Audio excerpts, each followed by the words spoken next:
convidar você a abrir sua Bíblia no Salmo de número 138.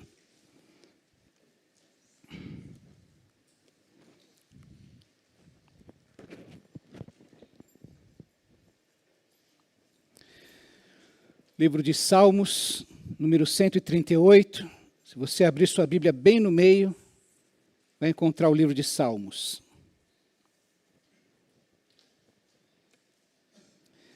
O salmista diz assim: Eu te louvarei, Senhor, de todo o coração. Diante dos deuses cantarei louvores a ti. Voltado para o teu santo templo, eu me prostrarei e renderei graças ao teu nome, por causa do teu amor e da tua fidelidade, pois exaltaste acima de todas as coisas o teu nome e a tua palavra. Quando clamei, tu me respondeste, deste-me força e coragem. Todos os reis da terra te renderão graças, Senhor, pois saberão das tuas promessas. Celebrarão os feitos do Senhor, pois grande é a glória do Senhor. Embora esteja nas alturas, o Senhor olha para os humildes e de longe reconhece os arrogantes. Ainda que eu passe por angústias, tu me preservas a vida da ira dos meus inimigos. Estendes a tua mão direita e me livras. O Senhor cumprirá o seu propósito para comigo. Teu amor, Senhor, permanece para sempre. Não abandones as obras das tuas mãos. Amém? Nós estamos falando sobre igreja, uma família para pertencer.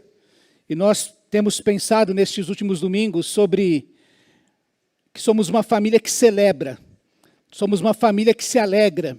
Uma família que tem motivos para se reunir na presença do Senhor em alegria, para celebrar a nossa identidade como um grande privilégio que recebemos. E pensamos ali sobre a parábola do filho pródigo, em que aquele jovem abriu mão de todos os benefícios que tinha diante do pai para seguir seus próprios caminhos, abrindo mão da sua identidade. E que todos nós precisamos preservar isso, é um grande privilégio, que cada cristão precisa defender na sua própria vida.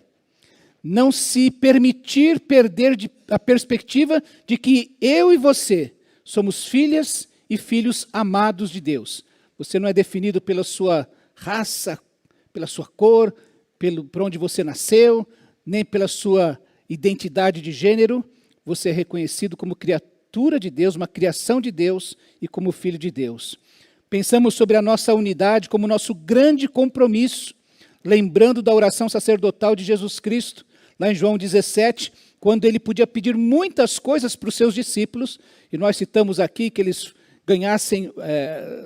construíssem o maior templo do mundo, fosse a única religião do mundo. Ele pediu que os seus discípulos fossem andassem em unidade, porque essa unidade ia ser um testemunho diante de todo o mundo. Domingo passado pensamos na nossa diversidade como nosso grande respeito. Nós precisamos preservar isso e respeitar isso, lembrando do corpo, que tem muitos membros, mas todos trabalham para que possa, nessa unidade do corpo. E lembramos daquelas duas irmãs, Evode e Sintique, que, apesar de serem crentes, tinham algum problema que precisavam resolver para pensar o mesmo. Apesar de serem diferentes, aprender a pensar o mesmo no Senhor.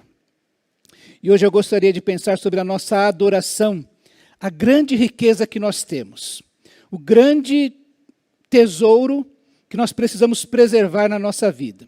De tal maneira que quando a gente aprende a fazer isso em casa, podemos ter muita alegria, muita vida no culto que é coletivo, que é reunido com a igreja. Quando nós criamos um ambiente de adoração na nossa casa, o culto na igreja tem mais sentido, tem mais vida, tem mais significado. E se nós pudermos pensar que a adoração é uma marca da Igreja de Cristo, e como um recurso preparado por Deus para o bem daquele que o busca, nós precisamos ter sempre consciência que o nosso Deus não depende da nossa adoração, Ele não precisa da nossa adoração, Ele já é adorado eternamente, sentado no seu trono de glória, rodeado de anjos que o adoram.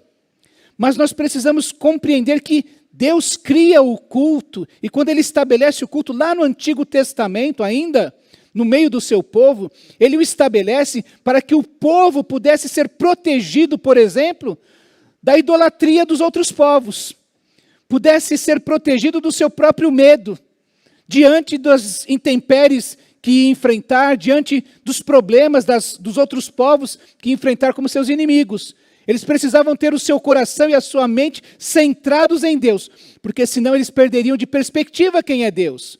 Você vai se lembrar do apóstolo Pedro, quando caminhava sobre as águas na direção de Jesus, foi ele tirar os olhos de Jesus e ficar pensando no vento que batia, nas ondas que estavam crescendo. Ele se perde na sua caminhada em direção a Cristo. E o culto que Deus estabelece exatamente para que como um benefício para o seu povo, uma proteção para o seu povo. O culto é uma bênção, em primeiro lugar, para nós. E como uma grande riqueza, um grande tesouro que você tem, você deve cultivá-lo, você deve preservá-lo, você deve cuidar desse privilégio, desse direito que Deus lhe deu de adoração. Quando nós perdemos a oportunidade de adorar, estamos perdendo uma bênção que Deus tem trazido para a nossa vida. O direito de adoração deve ser valorizado, então, e celebrado com todo o coração, lembrando que só pode haver vida nesse culto que nós celebramos juntos, quando há culto na vida particular de cada um. Desde a criação, você pega o livro de Jó, os capítulos 38 a 39, Deus dispara mais um monte de perguntas a Jó, que estava intrigado com a situação que ele estava vivendo. Por quê? E aquelas perguntas: Senhor, eu que sou um homem que andei de maneira íntegra na tua presença, por que coisas ruins estão acontecendo na minha vida? O que foi que eu fiz de errado? Me mostra para que eu possa consertar a minha vida. E no capítulo 38 e 39, Deus dispara, como eu disse, uma série de perguntas para Jó, falando sobre o que você sabe, Jó, a respeito de vários assuntos. No começo ele fala assim: prepare-se como simples homem, verso 3 do capítulo 38. Prepare-se como simples homem, vou fazer-lhe perguntas e você me responderá. Onde você estava quando lancei os alicerces da terra? Responda-me, se é que você sabe tanto. Quem marcou os limites das suas dimensões? Talvez você saiba. E quem estendeu sobre ela a linha de medir? E os seus fundamentos sobre o que foram postos? E quem colocou a sua pedra de esquina, enquanto as estrelas matutinas juntas cantavam e todos os anjos se regozijavam? Quem represou o mar, pondo-lhe portas, quando ele irrompeu no ventre materno? E aí ele vai fazer uma série de perguntas. Quem foi que disse que o animal deveria dar à luz? Quem foi que disse que a chuva deveria descer como granizo? Quem foi que disse que a água deveria se tornar em neve? E ele vai fazer uma série de perguntas para Jó. Mas nesse verso 7, ele faz uma pergunta: quem colocou a sua pedra de esquina no mundo, ou de referência, enquanto as estrelas matutinas juntas cantavam e todos os anjos regozijavam? A ideia de que os anjos de Deus, enquanto Deus estava construindo, fazendo o mundo, colocando os alicerces do mundo, os anjos observavam extasiados e cantavam diante daquilo que Deus estava realizando. Que toda a criação de Deus foi um motivo de louvor e de adoração aos anjos, a todos aqueles seres que conheciam a Deus. Desde a criação existe o canto, existe a adoração a Deus, o reconhecimento de quem Deus é. Quando você chega no profeta Isaías, a vida de Isaías é transformada quando ele vai ao templo e ele tem aquela visão de anjos rodeando o trono de Deus e cantando: Santo, Santo, Santo é o Senhor dos exércitos, toda a terra está cheia da sua glória. Quando você vai para o anúncio do nascimento de Jesus, por exemplo, aqueles pastores viram miríades de anjos, milhares de anjos cantando, falando que, adorando a Deus, que tem boa vontade para com os homens. O anúncio de Jesus, do nascimento de Jesus, foi envolto de louvor e de adoração. E quando você chega em Apocalipse, que anuncia o final desta era, que nós vamos entrar no tempo da eternidade, encontramos de novo todos os seres adorando a Deus. E se repete nos capítulos 4 e 5 diversas vezes as expressões dizendo assim: Santo, Santo, Santo é o Senhor, o Deus Todo-Poderoso, que era e que é e que há de vir. Tu, Senhor, e Deus nosso, és digno de receber a glória, a honra e o poder, porque criaste todas as coisas, e por tua vontade elas existem e foram criadas. Tu és digno de receber o livro e de abrir os seus selos, pois foste morto, e com teu sangue compraste para Deus gente de toda tribo, língua, povo e nação. Tu os constituíste reino e sacerdotes para o nosso Deus, e eles reinarão sobre a terra. Digno é o Cordeiro que foi morto, de receber poder, riqueza, sabedoria, força, honra, glória e louvor. E terminam: àquele que está sentado no trono e ao Cordeiro, sejam o louvor, a honra e a glória e o poder para todos sempre. Vamos terminar e entrar à eternidade adorando ao Senhor. E há uma orientação bem clara à Igreja de Jesus Cristo, que deve envolver o seu encontro em adoração. Lá em Colossenses, no capítulo 3, diz que a paz de Cristo seja o juiz em seu coração, visto que vocês foram chamados para viver em paz, como membros de um só corpo, e sejam agradecidos. Habite ricamente em vocês a palavra de Cristo, ensinem e aconselhem-se uns aos outros, com toda a sabedoria, e cantem salmos, hinos e cânticos espirituais, com gratidão a Deus em seu coração. Tudo o que fizerem, seja em palavra ou em ação, façam-no em nome do Senhor, dando por meio dele graças a Deus Pai. Vemos que existe adoração em todo o tempo. Em qualquer momento, as personagens da Bíblia se prostraram diante para adorar. Nós não precisaríamos dar mais nenhum tipo de razão para adorarmos a Deus. Mas a verdade é que nós cristãos, nós discípulos de Jesus, precisamos ser diariamente lembrados a adorar. Ontem a gente lembrava de um post que eu recebi, um menino dando um sorriso, e até o cachorrinho dele parecia que sorria, dizendo assim: sorria, depois nós encontramos um motivo. Comece o dia alegre. Nós, como cristãos, podemos ter na nossa vida exatamente esta ideia. Eu posso acordar todos os dias e sorrir. Eu posso acordar todos os dias e adorar a Deus. E a nossa verdade, a verdade que deve dominar o nosso coração é essa máxima de que você deve adorar a Deus por tudo e em todo o tempo. O cristão pode fazer isso, mesmo diante das lutas que enfrenta na sua vida. Nós somos um povo de adoradores. O cristão, o discípulo de Jesus, precisa ser marcado como um adorador. E adorador é aquele que reconheceu a grandeza de alguém, a superioridade de alguém, a grandeza do outro, e se prostrou diante dele. Aquele povo no tempo do salmista, por exemplo, até hoje, aliás, eles têm essa prática de dobrar os joelhos no chão e colocar o rosto em terra, como uma expressão da adoração e do reconhecimento da grandeza do outro. É assim que deve ser o nosso coração, um coração que adore a Deus por tudo e em todo o tempo. Quando nós olhamos para esse Salmo 138, nós encontramos um salmista que tem uma adoração que brota do fundo de um coração totalmente rendido. A adoração verdadeira brota de um coração totalmente rendido. É por isso que ele diz no verso 1, eu te louvarei, Senhor, de todo o meu coração.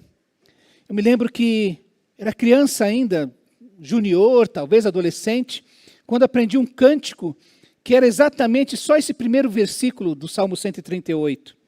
E foi um tempo em que surgiu um movimento de adoração, dizendo inclusive que a adoração curava a nossa alma.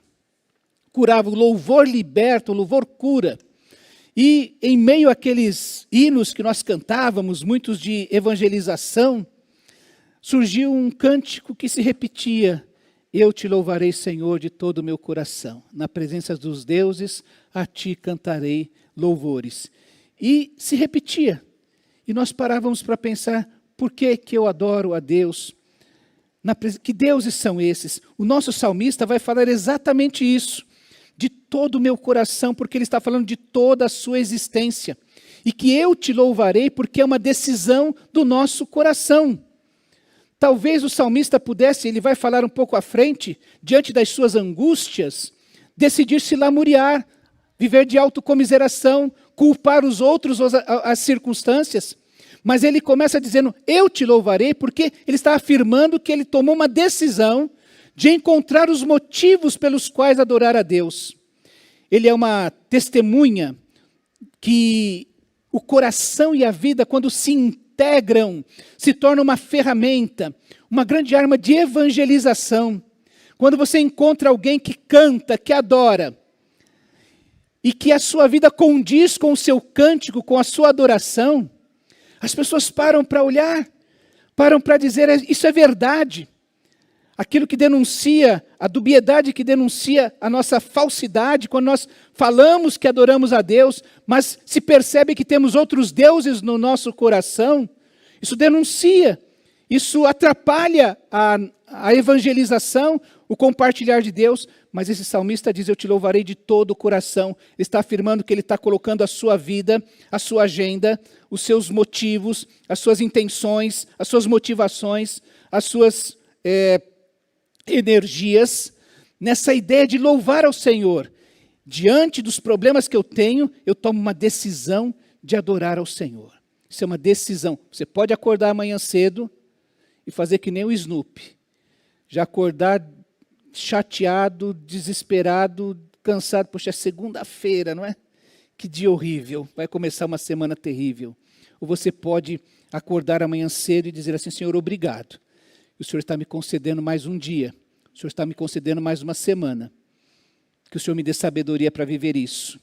Porque senão, quando ele fala dos deuses aqui, ele está falando, o salmista fala, é um salmo davídico, dos seus adversários, de outros reis que rodeavam a terra, e que ele precisava, diante deles, testemunhar de que o Deus de Israel era o grande Deus.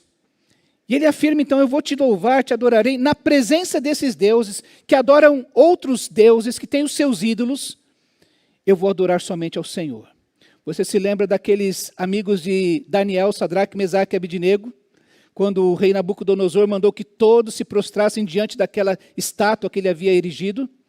E eles falaram, olha, todo mundo se prostrou aí, mas nós três ficamos de pé. Porque nós não vamos nos prostrar diante da sua estátua, do seu Deus aí. Todos os dias, você e eu, somos desafiados a não nos prostrarmos diante dos deuses que este mundo vai apresentando para nós. Davi tinha o problema com os governantes de outras nações. Nós temos problemas com divindades diabólicas que todos os dias querem se assentar no nosso coração. Com todas as exigências contemporâneas que são feitas para que você molde o seu casamento ao modelo moderno, que você trate as suas finanças como o mundo trata, que você crie um jeito de viver que tem a mentalidade mundana, que não considera Deus. Você vai se lembrar, por exemplo, das famosas divindades sempre citadas, o sexo, a fama, o poder, o dinheiro. Tudo isso são deuses modernos, deuses contemporâneos, que querem tomar o lugar do único Deus no nosso coração. Quando o apóstolo Paulo escreve aos Coríntios, ele fala que os raciocínios que nos afastam de Deus, que querem criar uma formatação diferente em nosso coração, devem ser vencidos. Ele diz assim, embora vivamos como homens, não lutamos segundo os padrões humanos. As armas com as quais lutamos não são deste mundo, mas poderosas em Deus para destruir fortalezas. Essas fortalezas são argumentos e toda altivez que se levanta contra o conhecimento de Deus e levamos cativo todo pensamento para torná-lo obediente a Cristo. Paulo está afirmando que esses raciocínios que nos afastam de Deus, que não são o padrão de Deus, são fortalezas mentais, são domínios do inimigo que precisam ser vencidos e levados cativos ao pensamento de Cristo Jesus, torná-los obedientes ou torná-los, encaixá-los no padrão de Cristo Jesus, para que a nossa vida possa ser uma vida de adoração. Após diversas batalhas, após diversas fases da vida, nós aprendemos aquela adoração que surge sincera, surge como que lavada de todas as suas impurezas. Quando você passa por uma circunstância difícil, em que você parece que não houve resposta na sua igreja, na pregação do pastor, os cânticos parecem que não fazem sentido, você não tem um amigo que possa lhe emprestar o ombro, parece que a vida perde algum sentido, a sua fé parece que vacila, e parece que quando você está no fundo do poço, e quando você finalmente consegue, como eu disse, se depurar de todas essas impurezas, surge dali uma adoração purificada e verdadeira, que diz: eu te louvarei, Senhor, de todo o meu coração. Eu não confio mais nem nos seres humanos. Não é, como eu disse, a minha igreja, não é o meu pastor, não é o que eu conheço, mas toda a minha adoração, toda a minha confiança, toda a minha fé se voltou para a pessoa de Deus. E é quando a gente chega nesse momento que surge essa verdadeira adoração, como Davi, como o salmista vai falando aqui. Passando por essas batalhas espirituais que nos levam lá para o fundo do poço, para depurar exatamente todas as impurezas da nossa fé. É dessa adoração, ou nessa adoração que brota de um coração completamente rendido a Deus. Adoração que chega ao coração de Deus. E ela surge assim porque o coração ficou totalmente convencido. Veja que os versos 2, ele diz assim, o verso 2 e 3 ele diz assim: voltado para o teu santo templo eu me prostrarei e renderei graças ao teu nome, por causa do teu amor e da tua fidelidade, pois exaltaste acima de todas as coisas o teu nome e a tua palavra. Quando clamei, tu me respondeste, deste-me força e coragem. Se você vai até o verso 7, ele ainda diz assim: ainda que eu passe por angústias, tu me preservas a vida da ira dos meus inimigos, estendes a tua mão direita e me livras. Adoração vem deste contato com Deus. Quando nós vamos tirando todos os deuses do nosso caminho e resta finalmente somente o nosso encontro, a nossa palavra, o nosso relacionamento com Deus.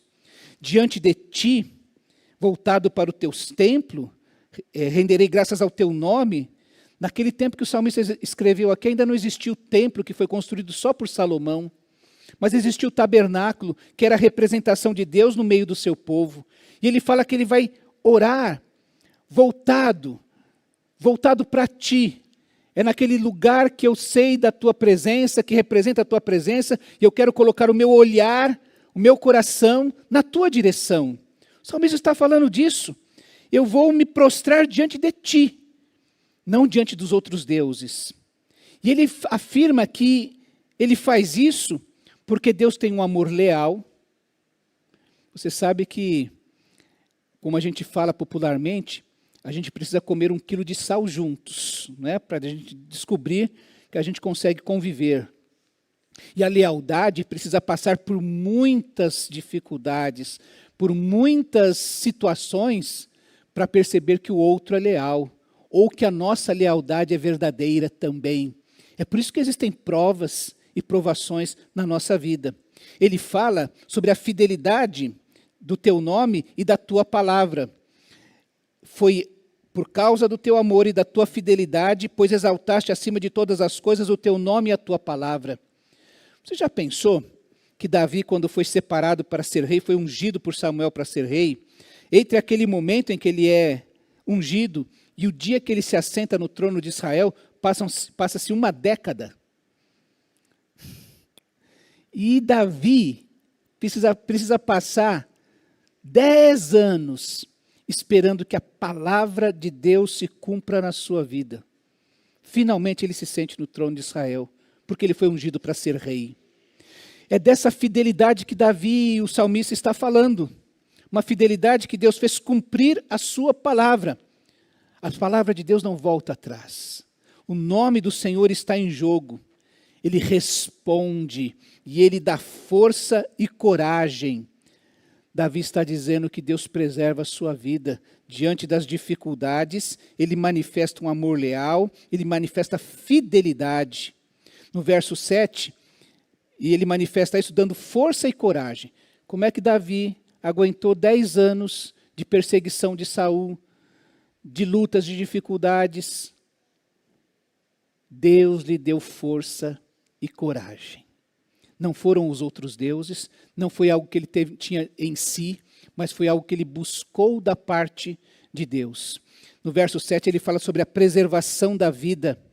Defende contra os inimigos, estende a sua mão, me livra com a tua mão direita.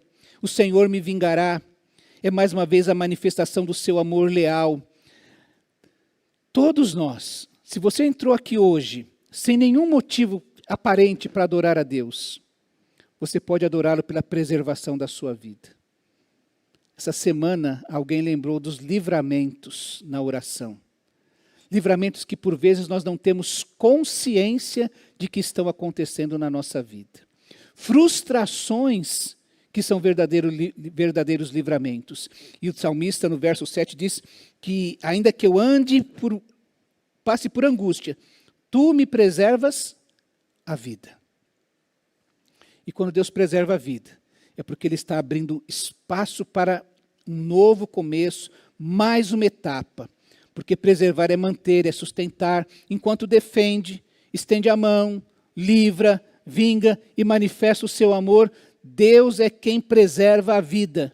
Enquanto Davi teve que fugir das lanças de Saul, da perseguição de Saul, era Deus que estava defendendo, estendendo a mão, livrando, vingando e manifestando o seu amor. Ele disse que o Senhor me livra com a sua mão direita, porque a destra, a mão direita, é sempre o lugar de honra. Lembra da sua identidade? Que nós celebramos aqui a nossa identidade de filhas e filhos amados de Deus. E quando voltamos para o caminho do Senhor, o Senhor deu um lugar de honra para o seu filho que estava perdido, que estava morto e que reviveu. E Davi está falando a mesma coisa aqui. O Senhor me livra com a sua mão direita, dando essa destra, oferecendo planos para o futuro. O livramento de Deus não é simplesmente um lugar que Ele nos coloca e nos larga lá. Ele nos livra para nos dar um projeto, para nos dar um futuro, para nos dar um plano para a nossa vida. Lembra que cada personagem que se envolveu com Deus, que Deus chamou para os seus caminhos, foi tirado de um lugar para poder fazer parte dos planos de Deus. E aqui Davi fala a mesma coisa. O Senhor me preservou, e preservou porque tinha plano, tinha uma palavra dada para a vida de Davi. Lembra que você, a sua identidade, você foi chamado para ser filho e filha de Deus, um grande privilégio. E poder adorá-lo por causa disso é uma grande preciosidade. 2 aspectos bastam para a adoração. Ele está convencido de que tem um Deus que cuida dele. Deus o preserva. É poderoso, Ele é onipotente, Ele é soberano. O salmista está falando assim, eu te louvarei, Senhor, de todo o meu coração, e vou cantar na presença dos deuses, porque o Senhor é poderoso, é soberano. Foi por isso que o Senhor me preservou, me livrou, me levou até um lugar de honra. O Senhor tem planos. Deus não é pego de surpresa.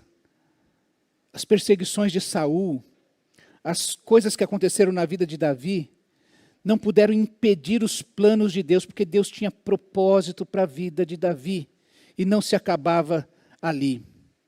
Davi estava tão convencido dessas duas verdades, que Deus o preserva e que Deus tem planos, que mesmo diante da possibilidade, da oportunidade de acabar com a vida de Saul, ele não ousou levantar a mão contra o que ele chamou de ungido do Senhor. ele preferiu confiar no cuidado e nos planos de Deus. Saul pode arremessar quantas lanças quiser. O Senhor cuida de mim. Saul pode engendrar o plano que quiser. O Senhor tem planos para mim. Por isso Davi, tendo a oportunidade de acabar com Saul, não o fez. Confiou em Deus, confiou no cuidado de Deus e nos planos de Deus. E por fim, meus irmãos, a adoração, ela se manifesta sempre em proclamação. É verdade que às vezes nós cantamos coisas que não estamos vivendo. É verdade que às vezes nós cantamos coisas que nós mesmos duvidamos. Mas quando nós experimentamos Deus, quando nós experimentamos o poder de Deus, quando nós temos uma experiência verdadeira com Deus, nós queremos sair cantando na rua. Estamos no ônibus, queremos cantar alto. Nós colocamos alto o som em casa para ouvir aquilo. Vamos no carro e põe bem alto mesmo, que é para cantar.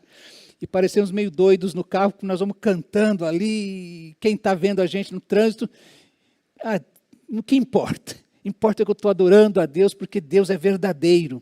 A adoração sempre se manifesta em proclamação. Veja que nos versos 4, ele diz assim: todos os reis da terra te renderão graças, Senhor, pois saberão das tuas promessas, celebrarão os feitos do Senhor, pois grande é a glória do Senhor. O adorador que se prostrou diante de Deus, que o reconheceu como seu Deus, como seu Senhor, que decidiu acreditar no seu cuidado e nos seus planos, quando o cuidado de Deus e os planos de Deus se manifestam em sua vida, isso se irrompe em louvor, em adoração, e as pessoas percebem. O que é que nós fazemos nos nossos grupos de oração? Pedimos, e quando vem uma resposta, todo mundo dá glória a Deus, todo mundo se alegra com a resposta que veio. As pessoas percebem a verdade do Senhor. Esse Deus a quem vocês oram, Ele responde a oração. Ele ouviu o seu clamor, Ele mudou a sua sorte, Ele transformou a sua vida. Esse Deus é vivo, esse Deus existe de verdade. Então você está adorando o Deus certo, o Senhor é real. Celebrarão os feitos do Senhor, pois grande é a glória do Senhor. Um Deus que nunca despede, como diz a palavra de Deus, de mãos vazias os humildes. Foi o cântico de Maria. Verso 6 diz: embora estejas nas alturas, o Senhor que domina, como diz o profeta, que se assenta no trono do mundo. Embora estejas nas alturas, o Senhor olha para os humildes e de longe reconhece os arrogantes. O Senhor conhece o coração do adorador. O coração que está humildemente buscando e o coração que está orgulhoso diante dele. O Senhor derruba os orgulhosos ou despede vazios os orgulhosos, mas responde à oração do humilde, daquele que busca com sinceridade. Um coração do adorador é um coração que tem necessidade de compartilhar, que ri à toa, que acorda alegre. O Senhor me concedeu mais um dia, o Senhor me deu mais uma semana, o Senhor me deu uma oportunidade.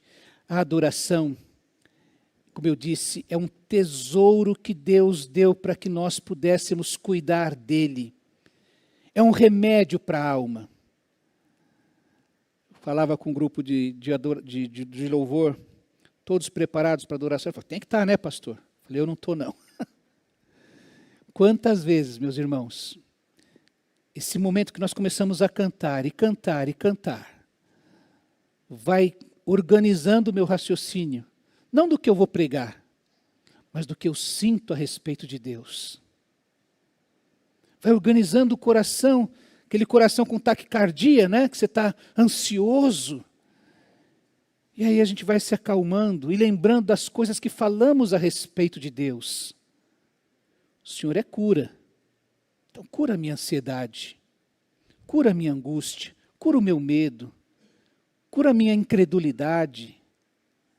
A adoração é um tempo que Deus vai tratar do nosso coração, para podermos chegar como salmista e falar assim: eu decidi te louvar, Senhor, de todo o meu coração, com toda a minha vida, inclusive nas partes ainda que não estão totalmente entregues ao Senhor, eu quero depositar no teu altar. E essa adoração comunitária fortalece a vida do corpo. É por isso, meu irmão, quem está ouvindo em casa também, que você é tão tentado a não estar no culto. É por isso que o inimigo usa tantas ocasiões para nos tirar do tempo de nos encontrarmos juntos. Quando a gente vai, Deus sempre fala. Lembrávamos do encontro dos homens, daquilo que o pastor veio e falou. No encontro das mulheres na sexta-feira, já ouvi testemunho de que foi uma bênção, pastor, porque foi falado isso, isso e isso.